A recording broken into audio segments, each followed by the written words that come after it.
Eu acho que na comunidade budista agora há uma, parece-me, pelo menos foi o efeito que teve em mim, alguma confusão desde a palestra que eu ouvi do Matthieu Ricard, em que ele faz uma distinção entre empatia e compaixão, mas faz uma distinção que não é de todas as conotações que nós damos à empatia. Porque a empatia, na opinião dele, leva ao burnout e a compaixão não. Por isso eu não vou muito entrar por aí, porque eu ainda não percebi muito bem de onde é que ele está a vir. Mas se calhar pegando no ponto onde o que é que está a acontecer que leva o impulso de ir ao encontro do outro, mesmo com a intenção de aliviar o sofrimento, torna-se depois um desgaste para a pessoa que fez o movimento de ir ao encontro desse sofrimento.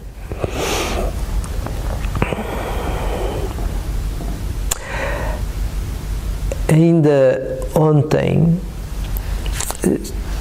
estava exatamente em conversa com a Ana, com a minha mulher, sobre esse tema e falávamos de uma tendência que ela nota e que eu também reconheço, mas ela anda a notar mais porque está no seu papel de terapeuta, que entre os budistas de uma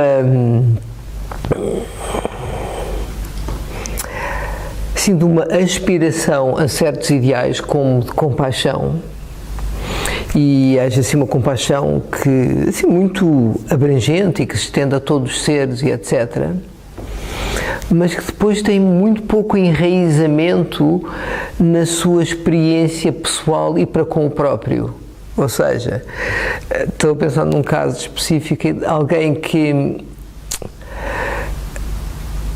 cultiva uma intenção de compaixão muito nobre em relação a grandes causas e profunda compreensão, porque é uma pessoa que lida com situações difíceis, então em compaixão mesmo por aqueles que promovem muito sofrimento para os outros e que entendem também assim uma compaixão pelo próprio, aquele que está a perpetuar a violência, não só pela vítima, mas pelo aquele que está a perpetuar a violência. E uma capacidade de aspiração, pelo menos de aceitação. Mas depois, as pequenas coisas para consigo, de compaixão para consigo, os seus lados menos iluminados, os seus lados menos despertos, as emoções mais difíceis, uma total incapacidade dessa mesma compaixão se voltar para si. E essa conversa deu-me que pensar, e eu pergunto-me até que ponto é que é possível estar presente ao sofrimento do outro sem entrarmos num processo de aversão, ou seja, de querer que aquilo deixe de ser, de haver resistência interna, se não o fizemos ainda esse processo de aceitação com o nosso próprio sofrimento. Se há em nós sofrimento inaceitável, em relação ao qual não conseguimos ter uma atitude terna, amiga, não conseguimos ir ao encontro dessa dor, eu pergunto-me se realmente conseguiremos ir ao encontro da dor do outro, quando a nossa é inaceitável, porque é que a do outro há de ser mais aceitável? Então eu pergunto-me, e eu estou mesmo aqui a refletir convosco, até que ponto o desgaste vem do fato de, ao nos propormos aliviar o sofrimento do outro, isso põe-nos em contato com experiências, naquele momento, não quer dizer que é da nossa vida, mas começamos a experienciar níveis de sofrimento que nos são difíceis de comportar. E começa a haver uma resistência ao que está a ser sentido, não só em nós, como uma resistência em relação ao que está sentido pelo outro. E um querer que o outro deixe de sentir o que está a sentir, para que nós também possamos deixar de sentir o que estamos a sentir. E eu aqui vou buscar um exemplo muito pessoal, que é quando estive na situação de lidar com alguém próximo que está em grande sofrimento e notar a diferença que era quando eu tinha alguma agenda de querer que a pessoa não esteja a sentir o que está a sentir, ou seja, que ela não esteja taralhoca ou mesmo se for dor, que consiga superar aquilo, e o que é fato é que o outro está em dor e está taralhoco e está super dependente, e eu noto que há vezes em que aquilo é um desgaste incrível E é um desgaste incrível quando eu não quero estar a sentir o que estou a sentir perante o fato daquela pessoa estar taralhoca, estar cheia de dor, etc, etc, etc. Quando eu não consigo comportar o que eu estou a sentir, o sofrimento do outro torna-se também incomportável. E eu imagino alguém que lide com o sofrimento dia após dia. Estou a pensar em médicos, enfermeiros, pessoas que trabalham com apoio social, refugiados, etc, etc. O estar exposto dia após dia a sofrimento e nem sempre ter a possibilidade de digerir o que é que esta vida está a sentir perante aquele encontro e ter que se calhar até suprimir o que está a sentir para dar conta, dar resposta, eu imagino que com o tempo vá dando um desgaste. Há tanta vida que não está a ser reconhecida e o esforço que é preciso para não sentir envolve muito esforço. O reprimir o que estamos a sentir é um esforço emocional enorme. Que eu pergunto-me se não é aí que a compaixão, há o burnout de compaixão, em que a pessoa já não tem mais compaixão, aquilo secou, já não é possível encontrar em si a vontade de atender ao sofrimento da outra pessoa. Então, fazendo aqui uns passos para trás, pelo menos assim a minha inclinação é achar que há uma correlação entre, na medida em que atendemos ao sofrimento em nós, isso dá-nos vaso para poder atender ao sofrimento do outro. E não transformar aquele encontro numa missão de resolver o sofrimento do outro para que nós não tenhamos que sentir o que estamos a sentir, que é essencialmente vulnerabilidade, não é? Acho que o que está aqui em questão é que o sofrimento põe-nos em contato com a vulnerabilidade e o desamparo perante essa vulnerabilidade e o quão inaceitável, por vezes, é sentir esse desamparo. Especialmente quando não há solução à vista para aquela vulnerabilidade, a não ser o reconhecimento que há sofrimento e que é vulnerável e que vai morrer, está a morrer. Que é difícil.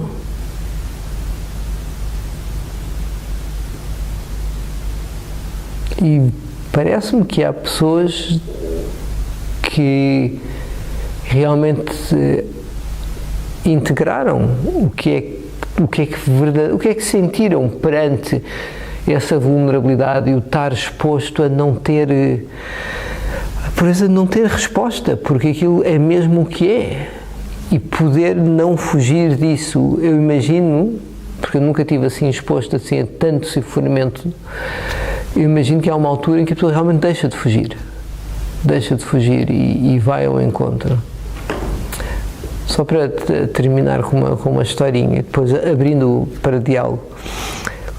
A história de Avalokiteshvara, que é o Bodhisattva da compaixão. O Bodhisattva é um ser que se propôs o processo de despertar não só para si, mas para com todos os seres, assim, uma enorme dedicação para que todos possam alcançar a paz que está para lá de todo o sofrimento. E Avalokiteshvara diz que, ainda enquanto monge, sai do seu mosteiro e sobe montanha acima, e eu imagino já a sair do mosteiro, agora estou eu aqui a elaborar, mas imagino um monge a sair do mosteiro já a precisar de ganhar perspectiva, de poder olhar com mais amplitude e se calhar já com algum incómodo. E esse incómodo não estou aqui a referir-me a um incómodo pessoal, por vezes há um incómodo muito importante na vida espiritual, que é o incómodo de querer aliviar o sofrimento, o seu e do outro, ter a noção da possibilidade de uma resposta mais desperta, mas a pessoa ainda não está lá, ainda não tem essa resposta, tem a noção que há essa resposta para dar, mas ainda não está lá. Então há há uma aspiração e há uma dor de ainda não estar nesse patamar. Então imagina Avalokiteshvara a subir montanha acima, e diz-se quando ele está no topo da montanha e contempla não só o mosteiro, mas as vilas que se desenvolvem à volta dos mosteiros, ele reconheceu a massa de sofrimento que está inerente àquelas pessoas todas que nascem, envelhecem e adoecem e morrem, e que nesse percurso são expostas a imenso sofrimento. E diz que a Avalokiteshvara, ao reconhecer não só esse vale, mas como isso se propagava no próximo vale, e no outro, e no outro, e no outro, em todas as direções, que o seu coração, assim, numa pulsão de enorme compaixão para com esse sofrimento, a Avalokiteshvara explodiu em 1000 pedaços, em todas as direções.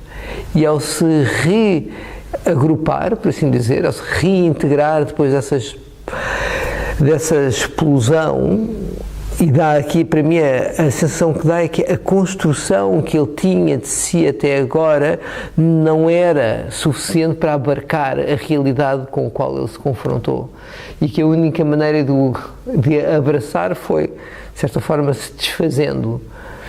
E quando ele se ele reintegra-se numa outra manifestação com 1000 braços, o que quer dizer muitos braços, cada braço com um implemento e um olho na palma. Por exemplo, cada braço com um implemento que é aquilo que é necessário para ir ao encontro do sofrimento específico de cada ser, e tem um olho porque representa sabedoria. Esse ato de compaixão é informado por sabedoria, porque se há só um ato de querer aliviar sofrimento e não há a sabedoria de compreender a causalidade do sofrimento, nem sempre as ações são concordantes com a resolução do sofrimento. Às vezes até põem ainda mais sofrimento. Estão a imaginar algumas da situação em que nós nos encontramos na medicina atual, que na sua gênese é o aliviar do sofrimento, mas que depois, perante a doença e a morte, às vezes a tentativa de aliviar parece-me às vezes ainda aumentar mais. Esse é um exemplo que me ocorre. Mas pronto, a Avalokiteshvara tem 1000 braços, cada um com o seu implemento, e 10 cabeças. Cada uma está a olhar para os 4 pontos cardinais, mas os 4 entre os pontos cardinais, e depois está uma para cima e outra para baixo. Ou seja, há essa disponibilidade, ou essa visão abrangente em todas as direções.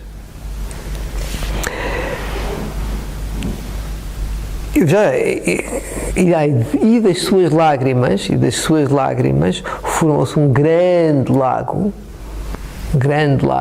e nesse lago emerge um lótus azul. E no centro desse lótus azul nasce uma outra Bodhisattva, que é Tara, verde.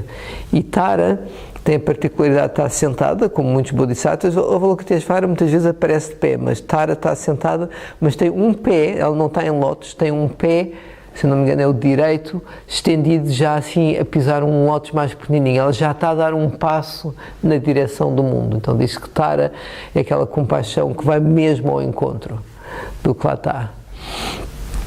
E se eu não me engano, na tradição budista há mesmo palavras diferentes, Karuna e Anukampa.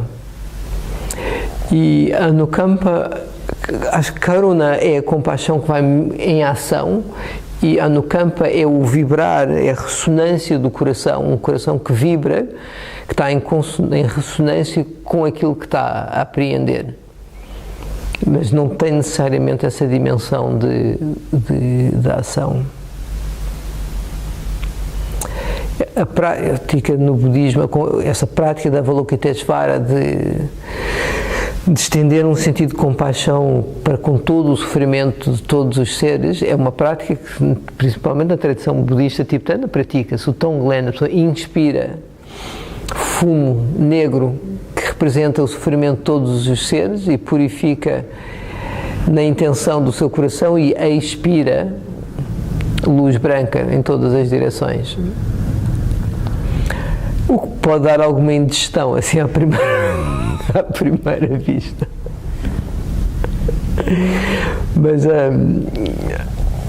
a experiência que aconteceu muito espontaneamente num retiro com Lee Brasington, que é aquele senhor que vem 2 em 2 anos fazer retiros de treino de concentração. Então o retiro foi todo sobre treino de concentração e a pessoa tem aquelas experiências beatíficas de estar no primeiro jhana e de segundo jhana e por aí fora, de super absorção, e no fim ele fez uma prática de metta. E no finzinho da prática de metta, ele não só mencionou todos os seres, e depois disse, e em particular, aqueles que possam estar a experienciar mais sofrimento. E no momento em que ele disse isso, sem eu estar de todo à espera, o meu coração literalmente explodiu. Explodiu mesmo. Tipo, explodiu como uma bomba atómica interna, assim, de ficar tudo branco, em todas as direções. Foi tão forte que eu até dei um pulo para trás, dei por mim a saltar da almofada. E depois entendi a metáfora, e depois só vertiam-se lágrimas, aquilo dava quase para fazer um lago. E depois, eu disse, acho que entendi muito melhor a metáfora da Avalokiteshvara. A partir da identidade habitual, contemplar o sofrimento de todos os seres é absolutamente assoberbador. Mas a partir de um coração que está conectado à vida, não enquanto a minha vida, mas vida, essa perspectiva é a única a ter, porque não há o meu sofrimento e o sofrimento do outro, há só este ir ao encontro da vida. E quando a vida se apresenta com dor, há essa pulsão, esse querer atender a esse sofrimento, porque não há qualquer outra resposta a ter. Isso deu-me bem a noção de como faz sentido cultivar estas práticas de abertura do coração, porque se não as cultivamos, a pessoa fica só a desenvolver o software mais primário, não é? O que é fato é que também está aqui um bicho que tem um sistema nervoso que é bastante nervoso e que quando está nervoso é regido não por compaixão, mas por impulsos de vou atacar ou vou fugir. E é preciso cultivar esta natureza humana que realmente emerge acima do reino animal. Não é que outros animais não expressem amor e compaixão, mas em nós há mesmo um enorme potencial de o fazermos de uma forma transversal, para lá de cor, estrato social, género, de uma forma que mais nenhum animal o faz. De vez em quando, tu vê aquelas imagens porreiras no YouTube, não é? A tartaruga e o elefante que ficaram amigos, o tigre e o cão, e aquilo dá-nos mesmo alegria, quando o coração fica enternecido. E eu acho que toca nesta nossa capacidade humana de conectar de uma forma transversal para lá não é só para lá de eu, mas para lá do meu grupo, da minha família, da minha equipa, da minha nação, da minha cor, depois da minha raça, da etnia, etc, etc. E o nosso sentido de conexão com tudo o que é vida, os outros animais e por aí afora.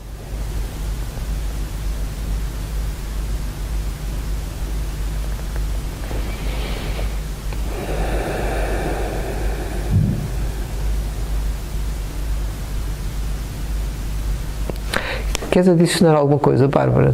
Que tiveste a experiência de estar a lidar com refugiados e quantidades enormes de sofrimento?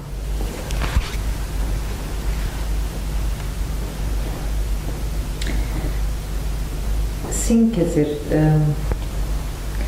o que acontece a dada altura é um bocadinho... ou como aconteceu, pelo menos na minha experiência, é que senti mesmo a necessidade de parar, porque é muito, é demais. Uhum.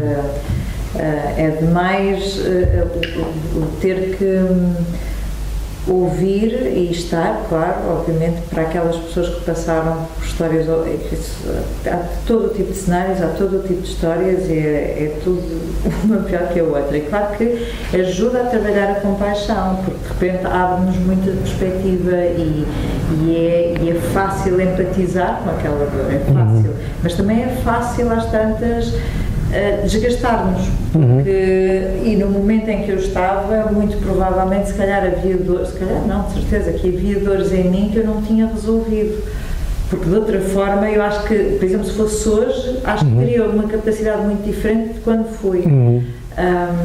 E é exatamente isso que tu estavas a dizer, é que chega a um ponto em que te esgotas e, portanto, as duas uma, ou tens de facto a capacidade de discernimento de dizer que tens que parar e precisas de parar, porque senão só vai fazer pior a ti e às tantas também não estás a ser muito útil, ou então vais perpetuar, que é o que acontece também que se nota muitas pessoas que acabam por fazer disso um vício, e de pessoas que sentem a pulsão de estar sempre em campos de refugiados e sempre a partir e às tantas estão-se a desgastar a uma velocidade louca, quase em burnout, não notam, mas estão constantemente a ajudar, porque às tantas a dor é tão grande que é um ciclo vicioso, não é? A dor é tão grande que está aqui, que às tantas vamos ajudar o outro para ver se colmatamos esta dor que sentimos e nunca mais para, até que vai haver ali um dia em que a coisa flipa, não é?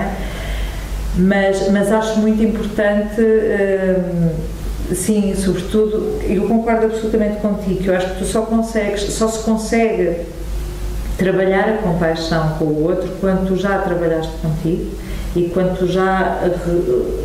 tu atendeste às tuas próprias dores.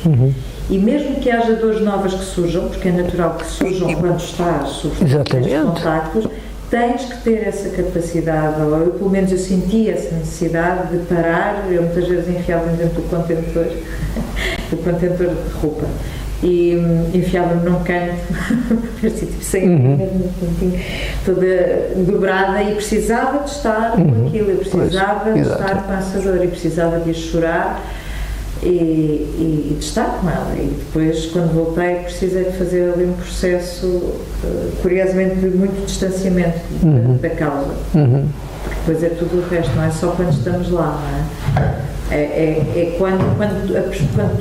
quando se chega,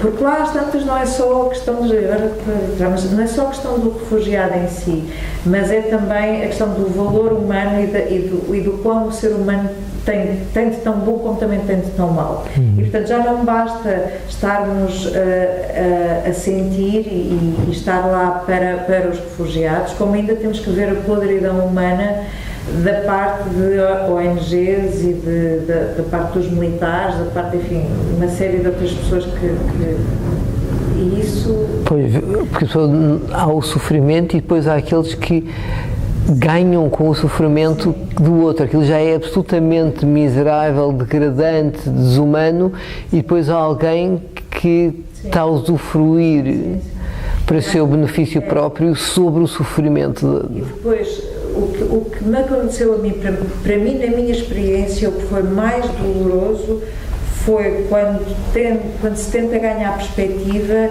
e a perspectiva é quase infinita, e é como puxar um fio do novelo de lã, não é? E estamos a tentar aliviar a dor de um grupo de pessoas, ou destas pessoas, e queremos ajudar a resolver com soluções, juntando pontos, não é? Juntando pessoas que possam ajudar a resolver a situação, e de repente começamos a perceber que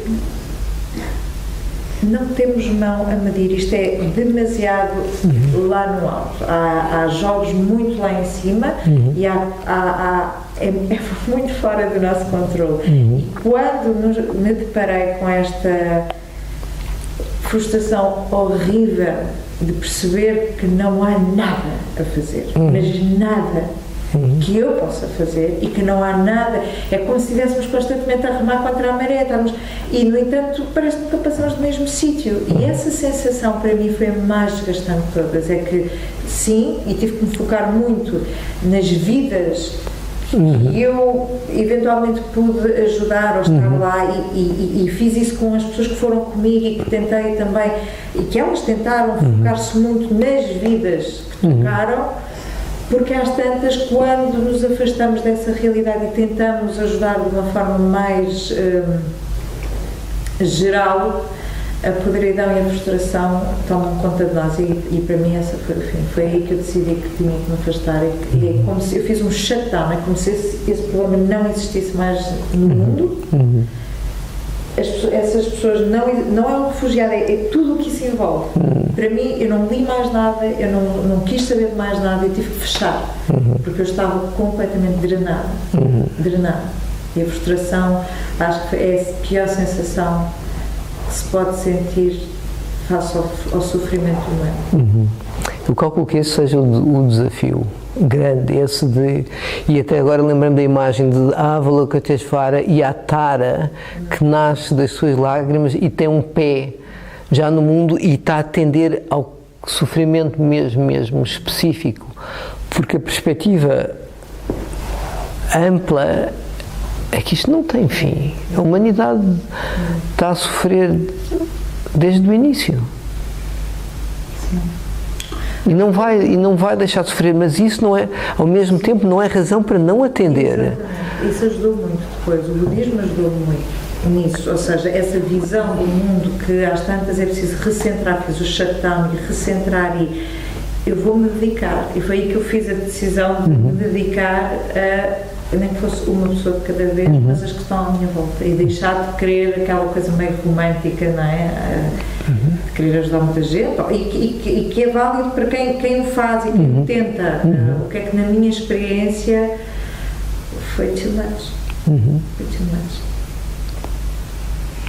E sim, e é melhor que mexemos com quem está mais perto. Vamos ver o que se pode. Obrigado pelo testemunho. Obrigada. Força. Para conseguires esse nível de contacto com o sofrimento do outro, tens de ter já alguma bagagem de sofrimento, ou não? Senão, é difícil estar vivo e não ter. Então, a essa pergunta é preciso a pessoa ter não só a bagagem, mas saber que a tem. Também, sim. Sim, isso que dizias do contacto e da dificuldade ou da aversão com o sofrimento que vemos à frente, é aquilo que ele também chama de sofrimento dentro de nós. Sim. Mas é preciso, se calhar, ter ido já a determinadas profundezas para poder sentir mais essa... Eu diria que sim. Algum tipo de empatia ou algum tipo de percepção daquilo que o outro também possa estar a tocar. Eu diria que sim. Eu acho que nem o que o outro está a tocar, não é? Se for um sofrimento deste em que a pessoa está encurralada numa situação na qual tem muito pouco poder efetivo de mudar a sua situação, está simplesmente à mercê de enorme sofrimento que o outro está a sentir, é um desespero enorme. Talvez quem vai lá ajudar tem ainda pior, tem mais perspectiva, porque está a olhar e diz, isto não tem mesmo solução, que eu imagino que deve ser desesperante.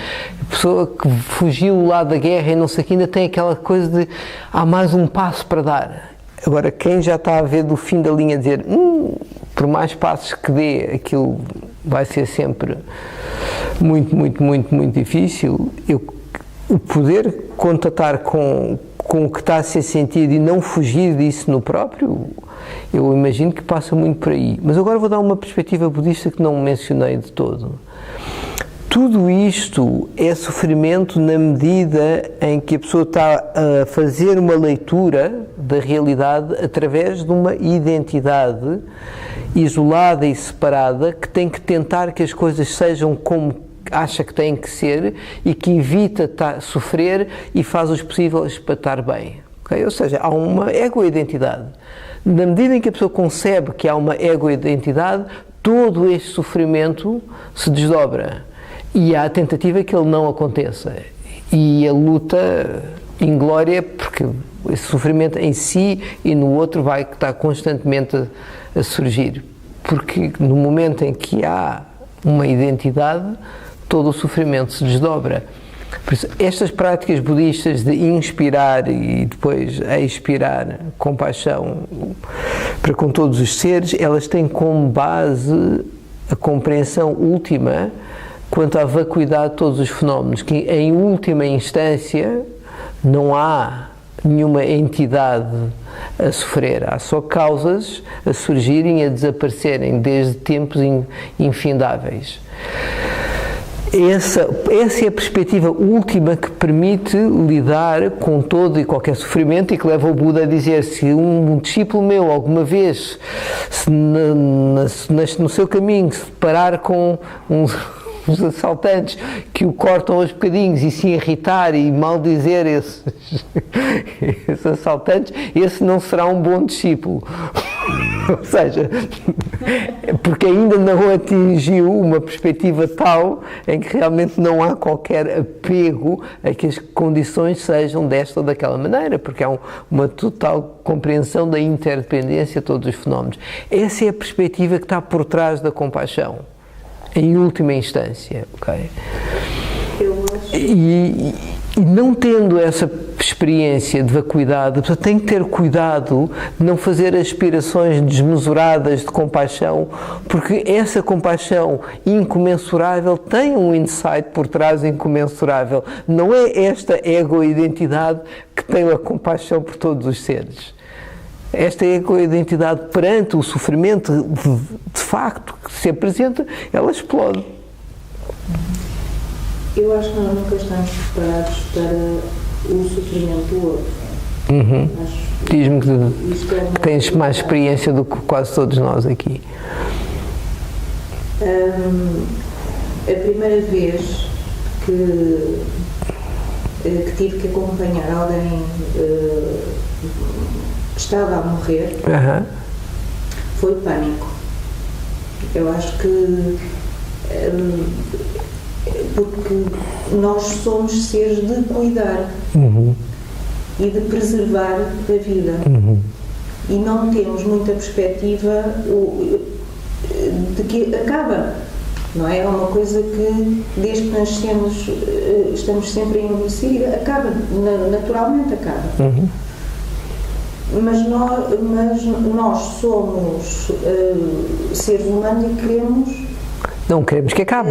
Não queremos que acabe, queremos que aquilo continue. E efetivamente, a primeira vez que me faleceu um doente, foi um pânico, porque o que é que nós não fizemos, o que é que era possível fazer para não acontecer? Não era possível nada. Vê se eu estou a entender bem. O que se estava a expressar era a dificuldade de aceitar a morte. O que é que eu devia fazer, o que é que eu podia ter feito. O que é que nós poderíamos ter feito mais por aquela pessoa? Nada. Chegou ao fim. E até aprender que a única solução é acompanhar com o nosso sofrimento, com o sofrimento do outro. Há ali algumas partes que se confundem, não é? Mas é acompanhar. Vai-se fazendo o possível. Não somos mágicos, não fazemos o impossível. E eu acho que isto é fundamental, é o acompanhamento. E nas coisinhas mais simples de todas, dar a mão, conversar, ouvir, essencialmente ouvir. As queixas todas da vida, as coisas todas que correram bem, que correram mal, não sei, e aliviar, não é se tem dor ou se isto ou aquilo, é aliviar a passagem. É muito aliviar a passagem. Fazer com que a passagem seja o mais tranquilo possível. Se conseguimos fazer isto só depois de irmos nós a fundo, não. Porque acho que nem nós conseguimos ir tão fundo em nós que se consiga estar preparado, porque há sempre o fator surpresa. Porque é o momento em que nós estamos na nossa vida. Se estamos melhores, se estamos piores, se estamos a passar uma fase boa, uma fase má. Portanto, tudo isto é o leve e trás. Não é? Completamente preparados, não. Acho que não. Mas vai-se estando mais preparado. Cada vez mais, claro, quer dizer... Já não ficas em pânico. Não fica em pânico. Mas não é curioso que nos afastamos tanto, enquanto sociedade, da velhice, da doença e da morte? Não há disto tudo depois de parecer um susto e acharmos que não deve acontecer, quando na verdade a coisa mais natural é envelhecer, adoecer e morrer. Pode não adoecer e morrer. Olha, estes agora. Morrer morre sempre, não é? E adoecer desde que o momento em que nasce já está a envelhecer. E é isto, quer dizer, eu cada vez mais acho que é só amparar, acompanhar e facilitar que seja o mais tranquilo possível o final de vida. Eu acho que a pessoa vai mais tranquila, efetivamente. Podemos estar ali, nem que seja ali só nos últimos segundos, últimos momentinhos, mas estar. Porque a pessoa sente que nós estamos. Isso é... Então reparem-se, no fim da vida é tão importante a qualidade de presença. Ao longo da vida também. Ao longo da vida também. Se no momento em que a pessoa está para largar tudo, é tão importante a qualidade de presença com que se atende àquela vida. Por extensão, essa qualidade de presença é igualmente importante durante a vida. Porque é essa qualidade de presença que dá-nos a possibilidade de ir digerindo a vida. E eu imagino que o grande benefício de ter alguém que está connosco naquele último momento é para nos ajudar a estar também presente ao processo que estamos a passar. Não é? Eu imagino que essa passagem que estás a dizer, ao ter companhia, a passagem fica mais fácil. E estamos todos aqui de passagem. É um intervalo entre a vida e a morte. Estamos todos aqui de passagem. uma aprendizagem, apenas. E como é que nós nos abandonamos tanto? Pois, é só trabalho de casa. A nós próprios, abandonamos-nos e abandonamos. Sim. Até nos permitimos sofrer. Não é? O problema muitas vezes não nos permitimos sofrer. Fingimos que não está a acontecer. É isso mesmo. Fingimos que não está a acontecer. Ok, sadhu.